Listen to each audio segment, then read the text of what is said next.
So agenda item number 12, Debbie, you're going to present on the Myakka Headwaters Preserve Project and its updates. So you're welcome to discuss. Sorry. Go ahead, you can do this slide. Yep, sorry, getting ahead of myself. So the purpose of this is to provide us, the CSC members, with an update on the Myakka Headwaters Preserve Restoration Project, and working with CHNEP and Southwest Florida Water Management District to remove the exotic species and replace them with native plants in the critical areas of the property. This is fully on with habitat protection, but also I think it encourages proper management of the public lands, and also the conservation easement to protect, restore, and to create native plant and animal communities. So with that, Debbie, go ahead. Thanks. So first, on behalf of Conservation Foundation, I'd like to thank the CHNEP for this grant and SwiftMud. The $50,000 is making a huge impact on this extremely important piece of property. Several years ago, we bought the 363 Swint property, which is where just south of Flatford Swamp in Myakka City, where the 7 streams converge to create the Myakka River. So this is the headwaters. And our piece of property south of Flatford Swamp is in pretty good shape. It had some historic flooding from adjoining agricultural lands.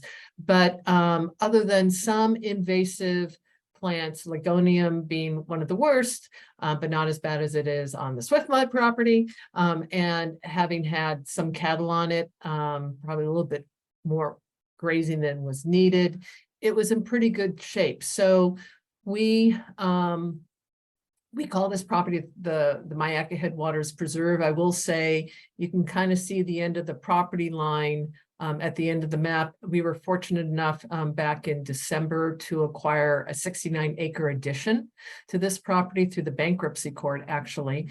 And so our preserve is now over 40 acres. And it really is a beautiful piece of property. And so what we've done is, the purpose said, is to remove the exotic species and plant native plants to restore the wetlands. So next slide. I will say a hurricane got in the way. So the property was flooded for quite a long period of time. In fact, the river was 9 feet above flood stage.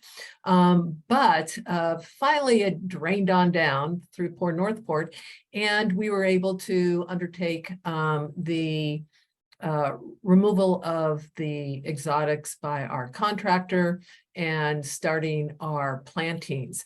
I will say what's been fun about this property, this project for us, is we've actually been growing some of the native plants, pop ash and maiden cane, and there's a federally endangered species that's also on the property that we've been taking cuttings, and a nursery in the region has been growing them out for us so that we can replant them back on this property.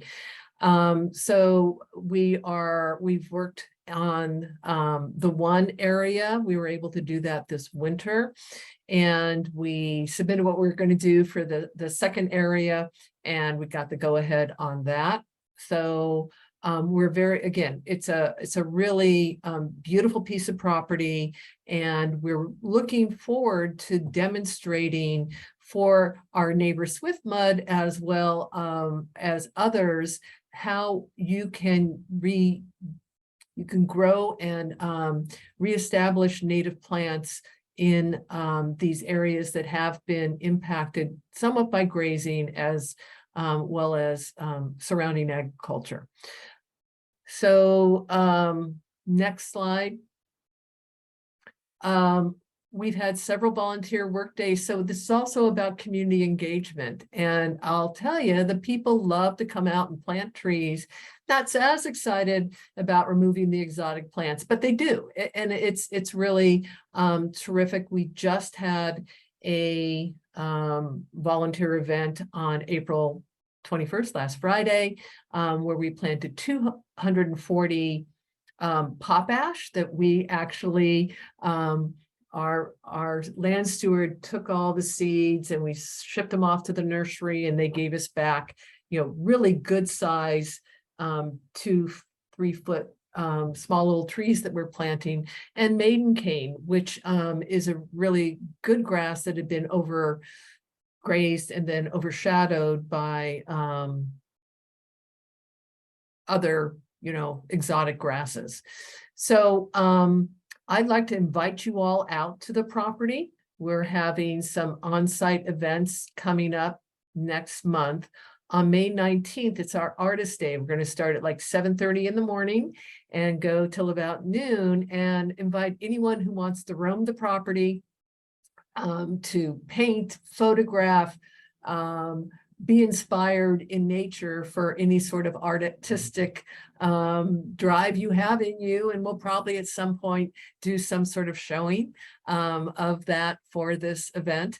And then we're also having an open house on May 19th, which is a Saturday, or May 20th, where we're going to have, we've already had about 50, 60 people sign up, but we're inviting all the surrounding landowners down the Myakka and the Peace, as well as other supporters and volunteers out for a tour of the property. And we'll have a barbecue. And actually, we'd love to invite the CHNEP to have one of our stations. What we're going to do is station ourselves throughout the property. I get to talk about land protection. We get to talk about our restoration projects that we'll be showing people. And we would love, and I can talk more to Megan and Nicole, just talk about the importance of land protection and water quality, and the importance of the water quality of the Myakka and the Charlotte Harbor estuary. So come on out. It's a beautiful piece of property. And again, we really want to thank the CHNEP for this grant. We've are building on this restoration with additional funds from FWC and U.S. Fish and Wildlife Service. So it's great. Thanks. That's it. Thank you. So is the property open to public, like hiking trails and? It's not open to the public unless we have an event. It's remote in that we can't have people come in and just damage all the areas that we're restoring. So it's only by invitation, but we've had the Boy Scouts go out and camp, and we've had other folks. So we are able and willing to do some guided, monitored access and events. Okay, great. Good to know. And thank you for spearheading the restoration efforts, and CHNEP for providing funding. That's great. So any comments or questions regarding Myakka Headwaters Preserve? No, it's not an action item, but we can certainly discuss. Or you have any questions for Debbie? All right.